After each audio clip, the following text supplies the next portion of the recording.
So hello বন্ধুরা, আবার একটা নতুন ভিডিও তোমাদের সকলকে ওয়েলকাম। তো এটা হচ্ছে কি পশ্চিম মেদিনীপুর জেলার মাদপুর মা মনসা দেবীর মন্দিরের ভিতরের দৃশ্যটা দেখো।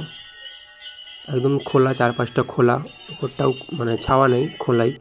তো ফাইনালি আমরা পুজো দিলাম। পুজো দেওয়ার পর মায়ের দর্শন করলাম। মায়ের রূপটা দেখে খুব মুগ্ধ হয়ে গেলাম, খুব সুন্দর। ঠিক আছে, মন্দিরটা খুব দারুণ লাগলো। খুব একটা মন্দিরটা যে ঘেরা সেরকম না, চারদিকটা খোলা। তো আর এই পিতলের এটা কত কেজি টনের, যারা জানো অবশ্যই কমেন্টে জানাবে। আমি তো জানি না, যারা জানলে জানাবে। ঠিক আছে, সেটা মাকে পুজো দিলাম মায়ের ভালোভাবে। তো এদিকে সমস্ত মায়ের মূর্তি রাখা রয়েছে, দেখতে পাচ্ছ। এটা হচ্ছে মন্দির প্রাঙ্গণ। তোমরাও আসো, যারা এসেছিলে জানাবে। ঠিক আছে, আমি প্রথমবার গিয়েছিলাম, খুবই ভালো লাগলো, খুবই একটা দারুণ অভিজ্ঞতা হলো। এ হচ্ছে মা, সবার প্রিয় মা, মা মনসা দেবী। জয় মা।